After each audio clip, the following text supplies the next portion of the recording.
संदर्भ स्थान श्यामग्राम मुख्य पात्र। 1 श्याम विचारशील दार्शनिक अपनी परिस्थिति और संबंधों को लेकर जिज्ञासु। 2 धीर श्याम का मित्र और मार्गदर्शक। 3 वसुंधरा श्याम की पत्नी। 4 संतान उनकी नन्ही बेटी जो मासूमियत का प्रतीक है। पात्र और कहानी का स्वरूप श्याम एक साधारण व्यक्ति है, लेकिन उसकी सोच असाधारण है। उसकी दुनिया उसके रिश्तों और उनकी अपेक्षाओं के इर्द गिर्द घूमती है। वह अपने जीवन में संघर्ष, प्रेम और नैतिकता को लेकर सवाल करता है। ये कहानी उसके आत्म संघर्ष और जीवन के प्रति नई दृष्टि विकसित करने की है। स्क्रिप्ट का आरंभ। प्रारंभिक दृश्य श्यामग्राम का शांत वातावरण। श्याम नदी के किनारे खड़ा है। उसके चेहरे पर एक अजीब सा तनाव है। वह अपने जीवन, संबंधों और भविष्य को लेकर विचारों में खोया हुआ है। श्याम स्वगत कहते हैं, संबंधों का आधार प्रेम है, लेकिन क्या प्रेम वो सब कुछ दे सकता है जिसकी मैं अपेक्षा करता हूँ? मेरी पत्नी वसुंधरा, मेरी संतान और यह समाज, क्या ये सभी मेरे विचारों को समझ पाते हैं? श्याम की आंखों में हल्का सा दर्द झलकता है। तभी धीर, उसका मित्र, उसके पास आता है। धीर, श्याम, क्या सोच रहे हो? तुम्हारा ये चिंतन तुम्हें कहीं गहराई में डुबो देगा। श्याम, धीर, क्या सभी संबंधों का आधार अपेक्षाएं हैं? और क्या यह अपेक्षाएं ही हर संघर्ष का कारण नहीं बनती? धीर मुस्कुराते हुए, संबंधों का आधार अपेक्षाएं नहीं, स्वीकृति होनी चाहिए। जब तक हम दूसरे को बदलने की कोशिश करते रहेंगे, संघर्ष बना रहेगा।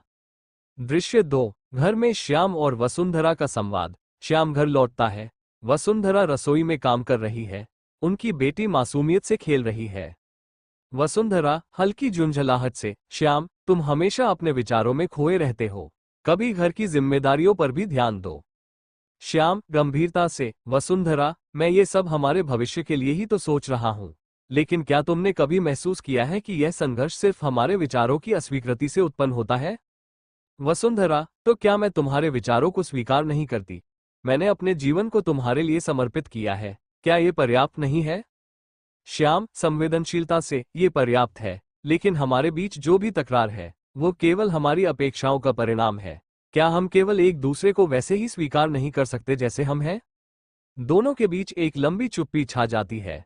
दृश्य 3 श्याम का आत्मसंघर्ष। श्याम अपने कमरे में बैठा है। उसकी बेटी उसके पास आती है। बेटी, पापा, आप इतने उदास क्यों हैं? श्याम मुस्कुराते हुए, मैं नहीं, बेटा, मैं बस कुछ सोच रहा हूं। बेटी मासूमियत से श्याम का हाथ पकड़ लेती है। श्याम उसकी मासूमियत में खो जाता है।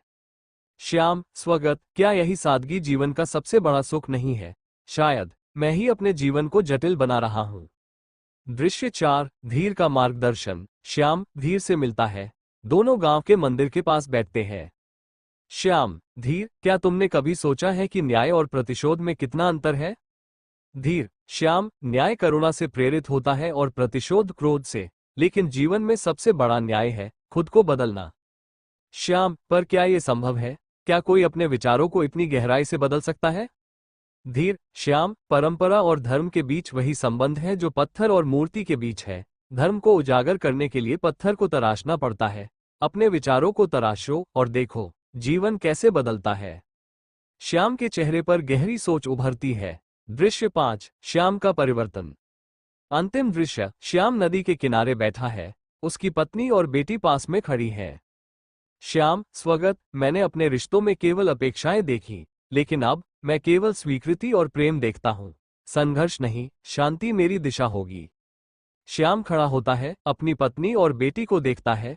उसके चेहरे पर एक नई चमक है। श्याम वसुंधरा से, वसुंधरा, मैं तुम्हें वैसे ही स्वीकार करता हूं जैसे तुम हो, और हमारी बेटी वह जीवन का सबसे बड़ा उपहार है।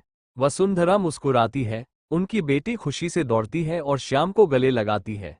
समाप्ति। श्याम का जीवन अब संघर्ष से नहीं, स्वीकृति और प्रेम से भरा हुआ है।